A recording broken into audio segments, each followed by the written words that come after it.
Hi, I'm Mayor David Black, and welcome to City Happenings. Sump Library continues its community partnership, this time with the local minor league baseball team. And another year means outdoor ed. Once again, our DARE officers help the local school district. This is the first in a series of introducing new city employees to the community. Today, we introduce you to the newest member of our finance department. Please enjoy City Happenings for the week of October 8th. Thanks, Mayor Black. Sump Library teams with the Omaha Stormchasers and asks youngsters to hit the books. This came about because we met with the Stormchasers representative because we wanted to tie our summer reading program next year into the Stormchasers to use free burn passes for an incentive or something like that. So we met with the rep, and she brought out this great program called Hit the Books, where the library would be allowed to co-sponsor, along with the Stormchasers, a program that runs during the school year, which for us works really well because it dovetails right into our summer reading program. So it starts, deadline for registration within the schools is November 1st. It goes all the way through the school year, and then when April hits, we'll have those kids that earned the home run will receive burn passes to come to the games in April and May, and they'll be celebrated and recognized. And I think it's, again, another great community event that the library can partner with. It's like, what does a library have to do with baseball? Well, again, it's another community partnership. It's getting our name out.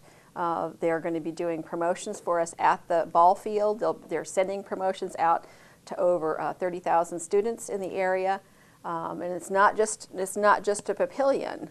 So we feel excited that we're being able to be represented outside the pavilion area to other schools as a progressive library that really values reading, not just in summer reading program or in the school system, but all through the year. If the kids want to be involved in it, they need to contact their school because it's all handled at the schools. We provide the books as far as come to the library and check out things to read, but it's all the registration is handled within the school systems. If they are homeschooled, it's my understanding they can call the Stormchasers number, and they will work with them to get them signed up. Registration deadline, like I said, is November 1st, and we're really excited to be a partner and to help grow reading, like I said, all year long. Local sixth graders recently experienced outdoor ed, and our police department provided help once again. It's a great educational opportunity for the kids. There's different stations out there. They learn about ponds, they learn about the soil, they learn about the forest, so it's a very educational unit. And then when they come to the trust course, teams reaching understanding. It's about working as a team. So there's a team of 9, 10, or 11 kids in each group, and they have to work together to solve certain problems or do something to improve a certain situation.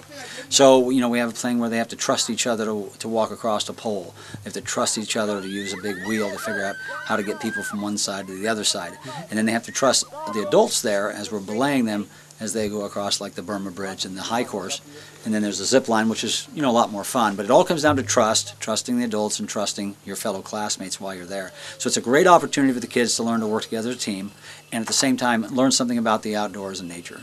Being their DARE officer, the sixth graders, and that's the age group that comes out there, gives me an opportunity to interact with them, sitting down having lunch with them. I'm not in uniform at that point, so they get to see me as a regular person. A lot of them make a comment, I've never seen you without your uniform before. So they get to understand that, we're just real people, and we like to come out and help them do things as a team, and we get a little more personal interaction with them, other than just the classroom setting. Outdoor ed is always fun for me because I love watching the kids think. And when you put them in some of those situations down in the low course where they have to pull the barrel up, and they have to think through the problem before they act. And sometimes they act, then stop and think, and then react again. But it's just fun to watch the kids, interact with each other. They pop up with ideas and they feed off each other, and then they finally figure out a solution to the problem. And it's just fun to watch them do it. And again, as the adults, we don't offer any suggestions or help. They're on their own to figure those problems out, and it's always fun for me to watch them figure those things out.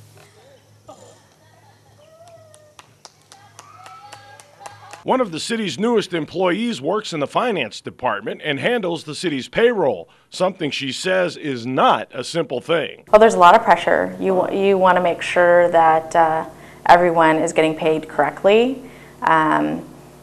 You know that people rely on their paychecks and want to make sure they're getting paid every payday and paid correctly.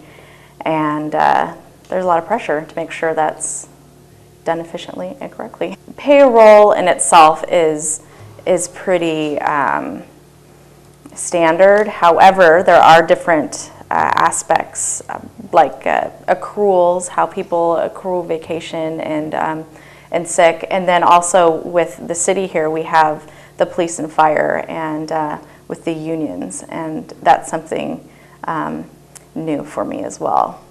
I think probably the challenges right now would be the differences between the city employees and the police and the fire, because they're all different.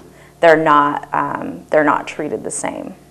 So just making sure that I understand the differences and know where each employee works. Before this, I was in California and worked for a nonprofit in California. So this is definitely a new adventure for me. I'm originally from California, but I grew up actually in northern Idaho, in the Coeur d'Alene, Idaho area. So what does a West Coaster and Big Sky Country resident think of Nebraska? It's very flat. I'm used to the trees. I like trees and the scenery. But I like the 4 seasons, so I'm really excited that fall is coming. I love the fall weather. I like it to be a little colder than in the 90s, so I'm looking forward to that. Don't forget the city's fall cleanup. It happens October 18th through the 21st and runs 7 a.m. to 5 p.m. each day. Please bring your water bill as proof of residency. And for more information, please go to the Public Works page on the city's website. And there are lots of ways to stay up to date with what's happening in Papillion. You can follow us on Facebook, follow the City of Papillion on Twitter, or watch the YouTube channel. And of course, information about all of our departments and programs is available on our website. For more information about Papillion, go to www.papillion.org or just call the Mayor's Hotline, 402-827-1111. Thanks for watching.